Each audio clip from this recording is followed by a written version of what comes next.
하나님 말씀 보겠습니다. 하나님 말씀은 마가복음 6장 47절에서 52절까지 말씀입니다.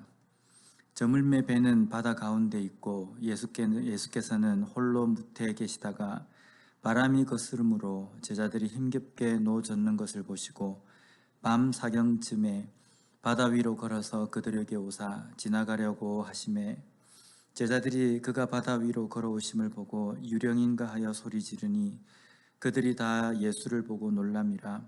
이에 예수께서 곧 그들에게 말씀하여 이르시되 안심하라, 내니 두려워하지 말라 하시고 배에 올라 그들에게 가시니 바람이 그치는지라. 제자들이 마음에 심히 놀라니 이는 그들이 그 떡 떼시던 일을 깨닫지 못하고 도리어 그 마음이 둔하여졌음이러라. 아멘. 오늘 본문은 무리를 걸으신 예수님에 관한 말씀입니다. 사람들이 우러러보고 또 화나는 가운데에 승리에 도취되어서 교만해질 수 있는 상황에 예수님께서는 그때가 바로 기도해야 될 때임을 우리에게 가르쳐 주셨습니다. 그런데 이런 상황에서 제자들은 배 위에서 큰 바람을 만나는 일을 당합니다. 오늘 본문에서는 제자들의 그런 모습에 대해서 48절에 이렇게 말씀하고 있습니다. 바람이 거스름으로 제자들이 힘겹게 노 젓는 것을 보시고, 여기에 제자들이 힘겹게 노를 저었다라고 이렇게 말씀합니다. 이것은 어쩌면 예수님께서 제자들에게 능력을 주셔서 그들이 파송을 받아서 하나님 나라에 대해서 전하던 그 현장에서 자신들의 앞에서 병든 자가 낫고 또 귀신이 쫓겨나가는 것을 본 그 상황과는 상당히 대조가 되는 상황입니다.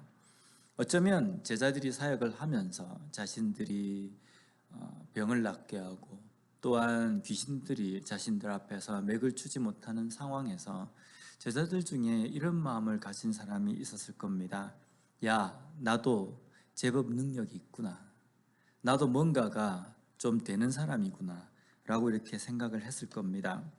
그런데 지금 제자들의 상황은요, 조그만 바람 앞에서 힘겹게 노를 저어야 하는 상황이 되어버린다는 겁니다. 어쩌면 자신들의 모습을 볼 수 있는 상황은 지금 현재 조그만 바람에서 힘겹게 노를 저어야 되는 그 상황일 겁니다. 자신들 앞에서 놀란 능력이 나타나고 또 귀신이 맥을 못 추는 그 상황은 자신들의 상황이 아니라 하나님께서 그 가운데 함께 하셨기 때문에 일어난 상황이라고 이야기할 수 있다는 겁니다. 이런 상황을 보시고 무태 계시던 예수님께서 무리를 걸어서 물 가운데 힘겹게 노를 젓고 있는 제자들에게 다가오십니다. 이것을 보고 제자들은요, 유령이다 하면서 두려워하고 의아해합니다. 그리고 어떻게 예수님이 무리를 걸어올 수 있지라고 생각합니다. 그리고 마음에 심히 놀랐다라고 기록되어 있습니다. 무리로 걸어오시는 것, 또한 바람이 잠잠하게 되는 사건, 이러한 것들을 보면서 제자들은 마음에 심히 놀라고 이해를 하지 못합니다. 이것을 오늘 말씀에는 52절에 이는 그들이 그 떡 떼시던 일을 깨닫지 못하고 도리어 그 마음이 둔하여졌음이러라 라고 말씀합니다. 이 구절은 참 중요합니다. 조그만 떡을 불려서 5,000명이나 되는 사람들을 다 먹이신 그 사건을 겪은 제자들이 무리로 걸어오시는 예수님, 또 바람을 잠잠하게 하시는 예수님을 이해하지 못하고 있다라는 것은요, 결코 이것은 우리가 그냥 이럴 수도 있겠다라고 생각할 수 있는 문제는 아닙니다. 제자들이 무리로 걸어오시며 바람을 잠잠케 하시는 예수님을 이해하지 못한 이유에 대해서 오늘 말씀에는 마음이 둔하여졌기 때문이다 라고 말씀합니다.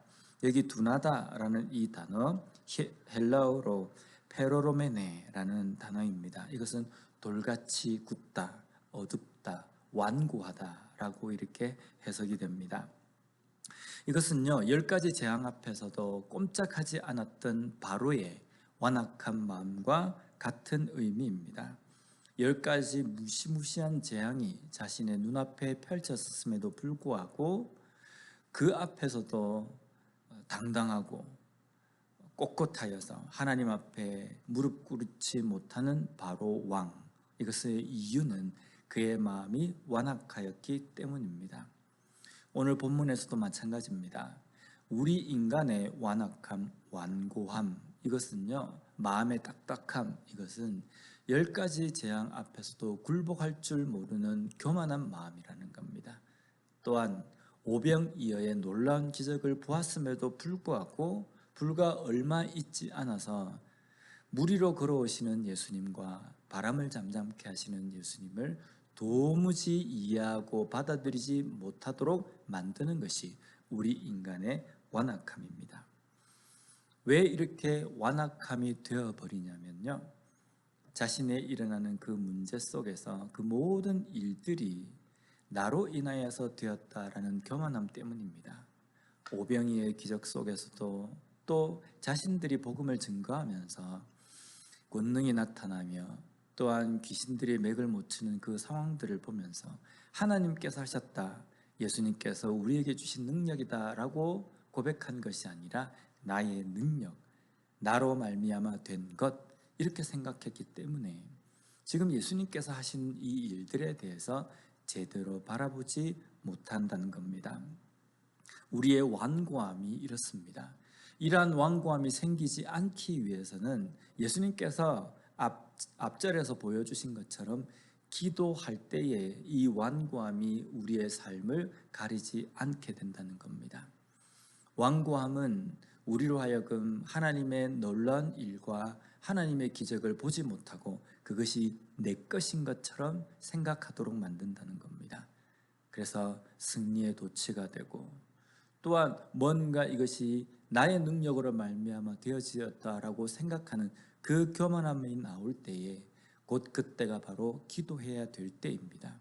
기도할 때 비로소 그 일이 하나님으로부터 예수 그리스도로 말미암아 된 것임을 인정하게 된다는 겁니다.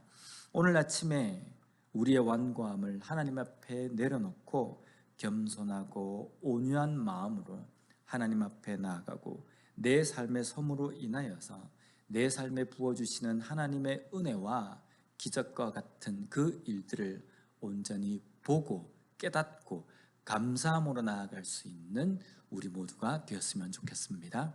기도하겠습니다. 하나님 아버지, 감사합니다. 오늘 이 말씀을 통하여서 다시 한번 우리의 삶을 돌아보게 해주시니 감사합니다. 내 삶 속에 일어나는 모든 일들이 하나님의 기적과 같은 은혜임에도 불구하고 우리의 교만과 우리의 완고함이 그것을 보지 못하도록 만들고 있음을 저희들이 깨닫고 항상 우리의 마음을 하나님 앞에 온유하고 겸손하게 드림으로 말미암아 내 삶에 주시는 하나님의 은혜와 내 삶에 베풀어 주신 기적과 같은 은혜를 항상 보고 깨닫고 감사하며 살아갈 수 있는 우리가 되게 하여 주시옵소서. 오늘 하루도 하나님 앞에 온유하고 겸손한 마음으로 나아감으로 인하여서 이 하루의 삶에 함께 하시는 하나님의 기적과 같은 은혜가 어떤 것인지 보며 느끼며 감사하며 살아갈 수 있는 이 하루가 되게 하여 주시옵소서. 예수님 이름으로 기도드립니다. 아멘.